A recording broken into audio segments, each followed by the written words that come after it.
Hey guys, welcome back. So today I wanted to do a check-in on my 5-star predictions. So a while ago I did a video all about books that I thought I would give 5 stars. I'll link that video up at the cards and in the description box below. And the books that I had put on that list were The Demon Haunted World by Sagan, Salvage the Bones by Jesmyn, No Country for Old Men by Cormac McCarthy, The Martian Chronicles by Bradbury, and Jamaica Inn by Daphne du Maurier. So out of those 5, I've read 3, and I'm currently reading 1, and then I kind of DNF'd 1. So I'm gonna break it all down in a second here, but I just wanted to say that I was completely off base with my 5-star predictions. I don't know what I was thinking.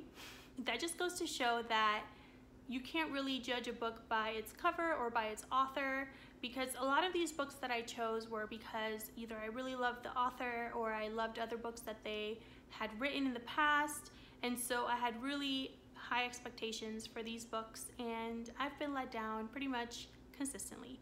So the first one that I want to talk about is The Demon Haunted World by Sagan, because this one's one that I started reading back in, I think it was October or November, one of those months, and I started reading it and I really enjoyed it. In this book, Sagan is basically taking all of that pseudoscience that people were kind of believing, such as fortune tellers and UFOs and things like that, and he was basically going through them and making arguments against them in the book. And I love the idea of using science in an educational way, but he just lost me kind of halfway through the book when he started going on and on about UFOs. He talks a lot about some really interesting subjects, which is why I was so surprised that I wasn't into it. I hope to pick that one up when I'm more in the mood for those kinds of subjects, which I hope is sometime this year. And then the next one that I want to talk about is Jamaica Inn by Daphne du Maurier. And this one I buddy read with Bree and Tori, and I thought that it was going to be a fun read because up until that point we had read Frenchman's Creek and really enjoyed it. And so we were kind of on a roll, and then we started Jamaica Inn and it was just not as good as her other books. I've read Rebecca and My Cousin Rachel by her, and Frenchman's Creek, so I already kind of had like a good idea of what I hoped the book would be. It just didn't connect with me like her other books did. So I think I gave that one 3.5 stars. So yeah, not a 5-star, not even close. And then the saddest one in this whole video, I read No Country for Old Men, and I gave it a 3.5 stars, which really shocked me.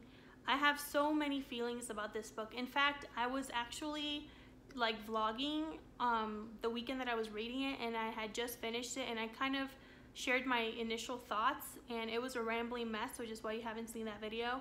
But I just had so many feelings finishing that book. I felt like it was disjointed. I felt like the beginning and the end could have been in 2 different books, and I actually prefer the movie to the book, which is very rare for me, especially for a book like this where there is a plot, there are some interesting characters. The book should have been a solid read for me. I read The Road, I absolutely loved it. I gave it 5 stars, and I had really high hopes for this one. It was just such a letdown. I was so bummed when I finished it. I don't know. If you've read No Country for Old Men and seen the movie, let me know down in the comments if you prefer the book or the movie. I think that would be an interesting discussion. And then the other one that I'm reading right now is, actually I have it right here next to me, The Martian Chronicles by Bradbury, and I'm buddy reading this one with Amanda. And so far so good. I'm really enjoying this collection. This is a collection of short stories that kind of centers around one theme, and it's chronological. So it kind of feels like a novel. It's all about humans going to Mars for the first time. Bradbury always likes to insert either humor or irony in his stories, and so I'm really enjoying them. I don't know if it's a 5-star read. I'm only halfway through it. I would say it's a solid 4 at this point, which is a lot better than the other books that I've read so far. So at least, you know, maybe I just started with the duds and then I'm moving towards the 5 stars. That's what I'm hoping. The last one is Salvage the Bones by Jesmyn, and I have not read this yet. I started it, I only got like a chapter or 2 in, and then I found out that I had to move. So I kind of put it on the back burner. I'm gonna try to go into it with maybe lower my expectations a little bit, because I had such high hopes for the other books on my list and it clearly did not work out, and I don't want that to happen to this book. So I'm gonna say that I'm gonna hope it's a 4-star read, even though that's not really meeting the challenge, but who cares, right? I mean, let's just go with that, and then hopefully it is a 5-star read at the end after I finish reading it. So that's the update on my 5-star predictions. I have been, what, 0 for 3 now. Hopefully the Martian Chronicles and Salvage the Bones change things around. So yeah, thank you so much for watching, and I'll see you guys in my next video. Bye!